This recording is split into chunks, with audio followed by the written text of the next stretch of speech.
예, 그리고 오늘 이 뉴스로 하나하나 제가 짚어보도록 하겠습니다. 최근 아시는 것처럼 유명 영화배우 황정민 씨 관련 사건 하나가 꽤 회자가 됐었습니다. 그런데 오늘 오후에요, 황정민 씨를 스토킹한 혐의를 받고 있는 그 여성 재판이 열렸습니다. 이게 일방적인 스토킹이었는지 아니면 쌍방 관계였는지를 두고 재판이 진행이 됐습니다. 오늘 벌금 1천만 원 하고요. 이수명령 구형하셨습니다. 그리고 저희가 이제 14일로 예정되어 있는 손해배상 청구 조정기일이 예정되어 있는데요. 오늘은 조정부의 절차 진행에 관한 의견서로 오늘 제출되어서 조정기일에 출석할 의사가 없음을 좀 재판부에 전달했습니다. 구형량에 대해서 어떻게 생각하십니까? 이거는 법적 판단에 맡기도록 하겠습니다.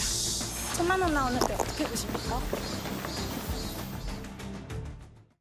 예, 변호인들의 말을 들어봤습니다. 제 옆에 서정민 변호사 나왔습니다. 어서 오십시오. 네, 안녕하세요.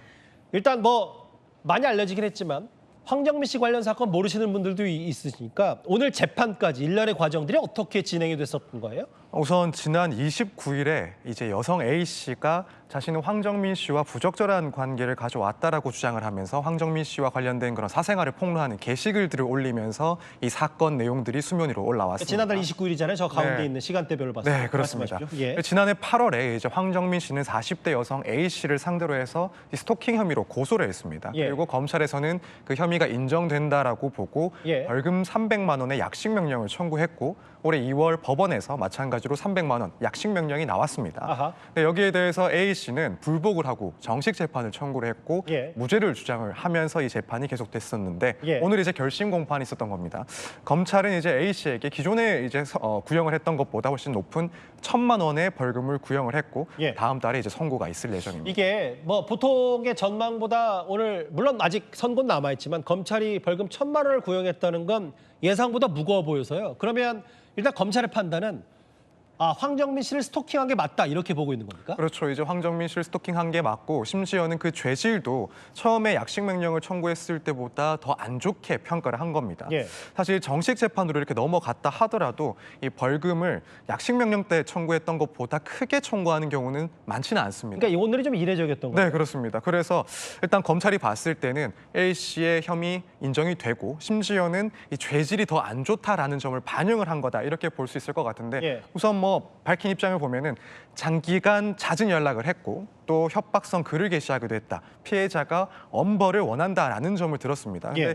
개인적으로는 사실 이 재판 과정에서 있었던 A 씨의 그런 행동들이 상당히 좀 고려되지 않았을까. 재판 과정에서 어땠는데? 결국에는 이런 SNS를 통해서 아. 자신이 재판을 받고 있는 과정임에도 불구하고 황정민 씨와의 그런 부적절한 관계를 주장을 하면서 예. 그런 무혐의 혹은 무죄를 주장했던 내용들 이걸 이제 사실상 2차 가해로 본 것 아닌가. 이걸 죄질을 평가하는 데 있어서 상당히 좋지 않게 평가를 하는 바람에 1,000만 원이라는 기존의 이 구형보다 훨씬 더 높은 금액을 청구했다. 개인적으로는 이렇게 생각을 하고 있습니다. 그러니까 서정민 변호사 판단 중에는 이런 거잖아요. 지금 지난해 8월, 지난 2월 여러 시간대별을 봤을 때 저건 이제 법적인 얘기고 지난달 29일 A 씨의 SNS 폭로가 되레 이례적으로 검찰이 무거운 벌금 1,000만 원 구형에 원인이 될 수도 있다 이렇게 보시는 거네요. 네, 그렇습니다. 일단 범죄 사실은 이미 과거에 끝난 일이긴 한데 그 이후에도 피해자에게 지속적인 피해를 입혔다라고 하는 부분 충분히 양형을 따지는 데 있어서 고려가 될 수가 있습니다. 지금 사실 언론 보도 등을 통해서 이런 내용들이 상당히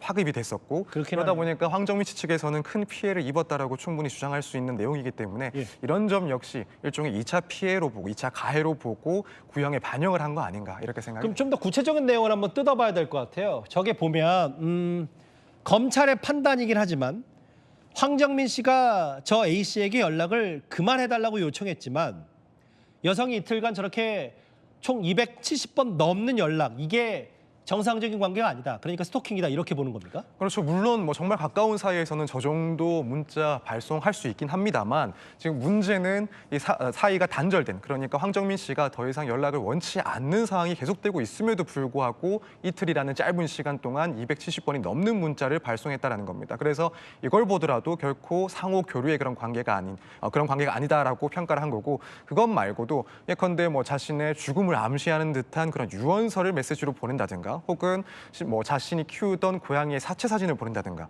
뭐 심지어는 미성년자인 황정민 씨의 아들에게도 연락을 취했던 그런 내용들을 비춰보더라도 지금 이 A 씨가 주장하는 것처럼 정상적인 관계는 결코 아니라 결국 스토킹의 가해자, 피해자의 관계다라고 검찰에서는 판단을 한 겁니다. 이해가 됐어요.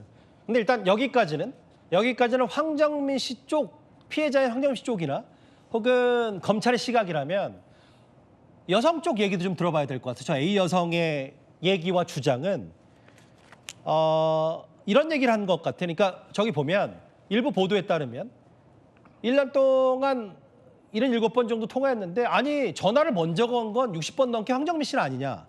그리고 황정민 씨가 술에 취해 먼저 전화를 걸어오기도 했다. 뭐 안아주고 싶다. 뭐 이런 법정에서 이런 내용까지 나왔으니까 그냥 있는 그대로 얘기하면 그러니까 이게 스토킹 아니지 않냐. 이게 여성 쪽 주장이에요? 뭐 일단 안아주고 싶다라는 말을 황정민 씨가 실제로 했다 하더라도 사실 그것만으로 A 씨의 주장을 뒷받침하기에는 상당히 부족해 보입니다. 물론 뭐 부적절한 관계가 있었다라는 점까지는 근거가 될 수 있긴 하겠지만 그렇다고 해서 스토킹이 아니게 되는 건 아니고요.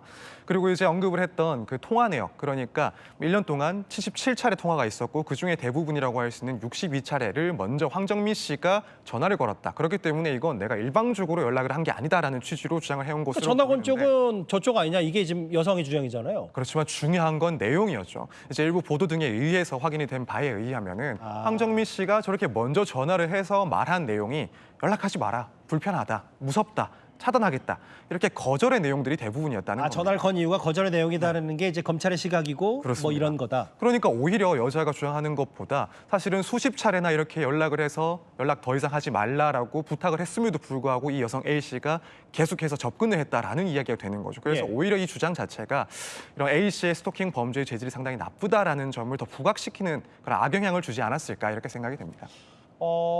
그럼 개인적으로 서 변호사님 어떻게 보세요? 이게 물론 1심 선고 남았지만 뭐 이 정도면 또 1심 선고에서 어떤 판단이 나올지 혹은 황정민 씨도 다시 연예계 활동을 다시 뭐 재개하고 뭐 재개라는 표현보다 잠시 좀 쉬었다가 다시 이제 본격적으로 영화 관련이나 방송 출연도 하는 것들이 법률 검토를 다 거친 뒤에 했다고 보시는 겁니까? 네, 그렇습니다. 일단 지금까지 상황을 봤을 때 이 여성 A 씨의 그런 항변들, 변론 내용들이 타당한지에 대해서는 의문이 상당히 많은 상황이고 그렇다면 유죄 판결 가능성이 훨씬 더 높다라고 봅니다. 물론 뭐 조심스럽지만요. 네, 그렇습니다. 그렇기 때문에 사실 이런 점들 미리 황정민 씨 측에서는 어느 정도 검토를 하고 예측을 하면서 지금까지 중단 없이 연예계 활동을 해온 것 아닌가라는 생각이 듭니다. 사실 이 사건이 발단이 됐을 때 거슬러 올라가 보면 뭐 사생활 관련된 폭로글이 계속 올라오는데도 불구하고 황정민 씨 측에서는 대응을 최소화하면서 저건 이 가해자, 스토킹 범죄의 가해자의 주장에 불과하다라고 대응을 해왔습니다. 맞아요. 지금 상황을 보면 사실 부적절한 관계라기보다는 스토킹 범죄의 가해자 그리고 스토킹 범죄의 피해자 이 범위를 벗어나지 않는 관계였다라고 평가를 충분히 할 수 있는 상황이 아닌가. 그렇다면은 뭐 초기의 그런 대응도 상당히 효과적이었다라고 보고 이미 검토를 끝내고 또 결과까지도 예측을 한 상태에서 쭉 대응을 하지 않았나. 그래서 뭐 앞으로 이런 상황이 계속 된다라고 한다면 뭐 개인적으로도 황정민 씨 측에서는 별다른 영향을 받지 않고 활동을 할 수 있을 것이다 이렇게 전망을 하고 있습니다. 일단 오늘 세간에 많은 관심을 받았던 황정민 씨 관련 스토킹 사건 재판 검찰이 벌금 1,000만 원을 법원에 요청했기 때문에 선고 내용도 한번 지켜봐야 되겠습니다. 알겠습니다. 서정민 변호사였습니다. 고맙습니다. 네, 감사합니다. 좋은 소식에 이어서 이번에는 좀 안타까운 소식인데요. 구설에 오른 배우가 있습니다. 배우 황정민 씨가 사생활 의혹에 휩싸였습니다. 상황실. 그 괴물이 저희 집에 있다니까요.